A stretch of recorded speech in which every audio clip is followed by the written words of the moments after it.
दर्जी है। भगवान जब देखे कि कंस का एक दूत कपड़ा लिए जा रहा है धोबी धोने के लिए, भगवान ने कहा अरे मामा, मामा के यहाँ सब मामा लगते हैं ना। मामा के यहाँ सबसे ज्यादा लोग कौन मिलते हैं? मामा। जो मिले वही मामा। तो धोबी को कहा अरे मामा, पलट के देखा, कहा कि कौन? तो कहा मामा जी हम कंस के भांजे हैं, जाने क्या क्यों बुलाया गया है? कहा बताओ। कहा मामा जी ये जो कपड़े लिए हो ना गट्ठर में बांध के, थोड़ा थोड़ा दे दो हम लोग पहन लें। धोबी ने कहा अरे ये कपड़े की कीमत जानते हो? कितने महंगे कपड़े हैं, तुम्हारे बाप ने कभी सिलाए? भगवान ने कहा मामा बाप ने नहीं सिलाए, लेकिन मामा जी के यहाँ से तो मिलता ही है ना। मामा के यहाँ भगना जाए तो फिर माले माल है। नाना अलग दे, नानी अलग दे, मामी अलग दे, मामा अलग दे, मौसी अलग दे, सबके हाथ से कुछ न कुछ मिलता है ना। तो आप मेरे मामा हो, मामा के भाई हो, मामा हो, एक कपड़ा दे दो, हमारे गोप ग्वाल संतुष्ट हो जाएंगे। उसने कहा कि कंस कल तुम्हारे साथ कुछ करेगा, आज ही मैं जिस मौत का निमंत्रण दिया तेरे लिए कहीं मेरे हाथों न हो जाए। भगवान ने उंगली का इशारा किया, गर्दन कट के नीचे। बोलिए भक्तवत्सल भगवान की जय। भगवान ने गोपों से कहा कि कपड़े छाटो भी लो, जिसको जो समझ में आ रहा है पहन लो।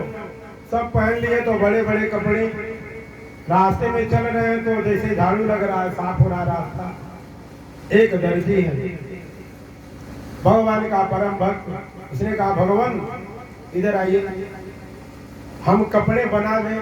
भगवान ने कहा बहुत सुंदर।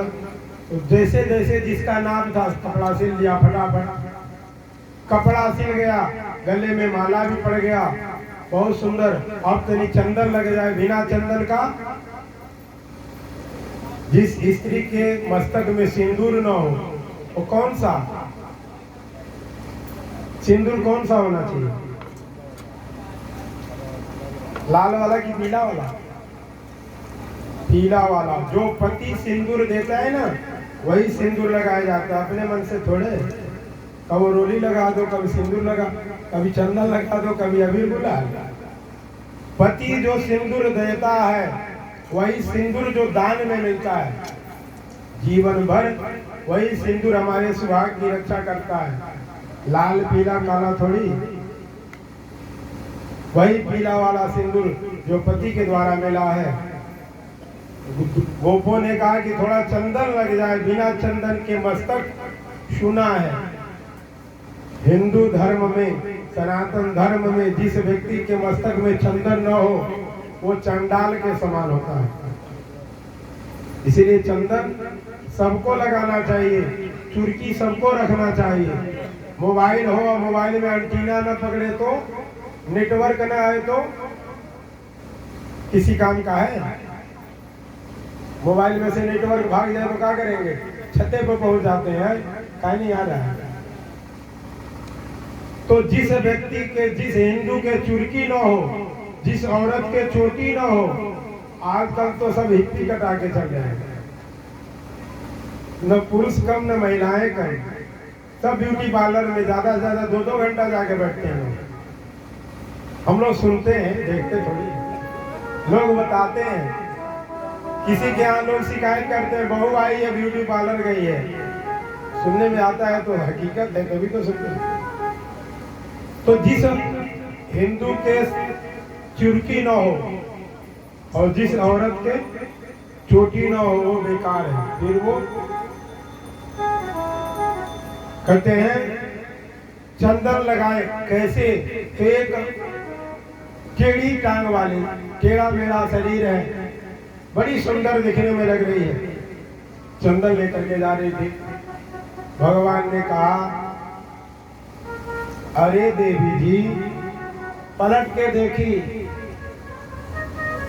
पूछा क्या बोले? भगवान ने कहा अरे सुंदरी जी, इतना मधुर वाणी सुन करके खुश हो गई। कहा क्या बोले? भगवान ने कहा अरे सुंदरी, कहा क्या बताओ बेटा, भगवान ने कहा बेटा न कहो, सुंदरी कहे तो थोड़ा चंदन दे दो। देवी ने कहा कि ये चंदन महाराज कंस के लिए है, पर तूने आज तक मुझे कोई सुंदरी कहा ही नहीं।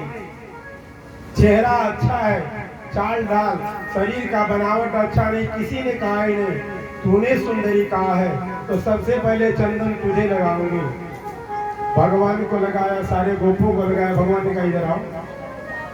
भगवान ने पास बुलाया और भगवान ने एक हाथ सर पे रखा और एक हाथ यहाँ लगाया ठोड़ी पे, और पैरों से क्या किए, एक पैर के अंगूठे से पैर के अंगूठों को दबा दिया और ऐसे करके ऐसे उचका दिया। जो टेढ़ी इधर उधर थी वो सीधी हो गई और थोड़ा सा जो कुरूपता था एकदम सुंदरी हो गई। वहीं से उसने अपने घर को प्रस्थान किया। कहा कन्हैया एक बार मुझे मेरे घर आकर के दर्शन देना। भगवान कुब्जा के यहाँ भी गए, नाम उसका था सैरंद्री, लेकिन सब कुब्जा कहते हैं। भगवान ने कुब्जा को भी दर्शन दिया और भगवान पधारे, रंगभूमि में गए। रंगभूमि में देखा भगवान ने तो धनुष रखा गया है, चारों तरफ एक से एक योद्धा है। कुवलया पीठ हाथी है जो भगवान को मारने दौड़ा। भगवान ने, बलराम भैया ने और भगवान कृष्ण ने एक एक दांत उठा के पटक दिया। ऐरावत के साथ हाथी का भी प्राणांत हुआ। दोनों भैया अलग अलग दांत लेकर के जब रंगभूमि में गए जहाँ धनुष रखा था, धनुष के पास जाने लगे। एक से एक योद्धा है, योद्धाओं ने रोका। तो बलराम जी ने कहा कन्हैया तुम तो धनुष के पास जा, हम सबको ठिकाने लगाते हैं। बलराम जी ने अकेले सबके दांत तोड़ ताड़ करके रख दिए। हाथ पैर किसी के सलामत नहीं, और जिसके हाथ पैर बचे भी होंगे उसके दांत को नहीं, बोल भी ना पाए। भगवान गए, भगवान ने खेल खेल में धनुष उठाया और तोड़ दिया। कंस को पता चला कि शिव का धनुष है, और जो दिया उसने बताया कि जो धनुष को तोड़ेगा वो तुझे नहीं छोड़ेगा।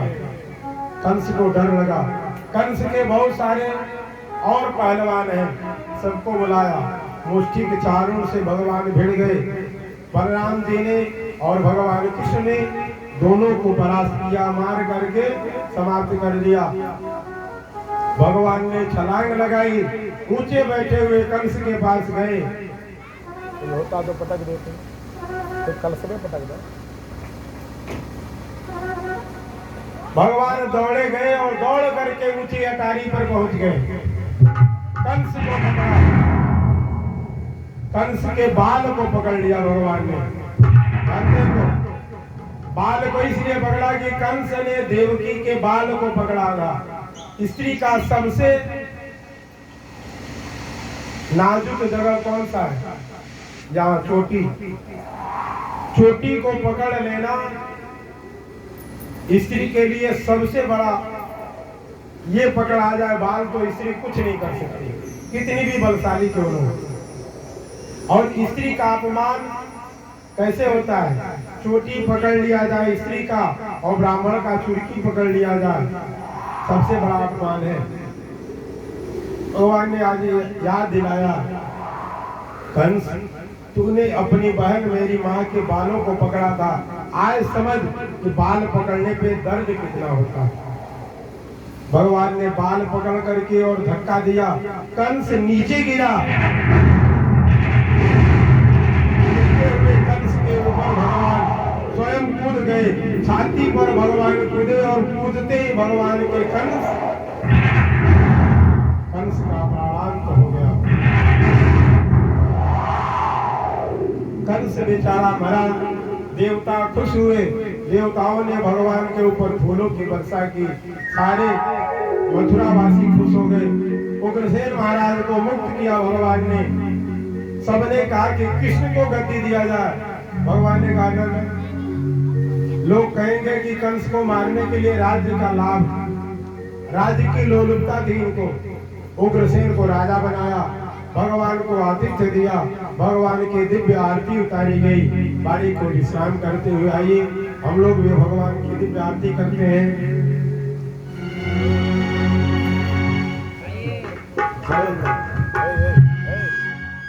भगवान की प्यारी सुंदर सूरत का मन में ध्यान करते हुए एक प्यारा सा भजन है, सुनेंगे आप लोग।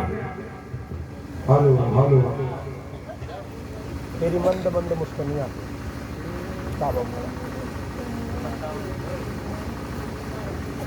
बाबू बैठ जाना माइक लगा के। देखिए भजन तब होगा जब हाथ सबके ऊपर हो। सब लोग उठा लीजिए हाथ उठा ले और ताली बजे। तेरी मंद मंद मुस्कनिया पे सब लोग गाएंगे, गा लेंगे ना।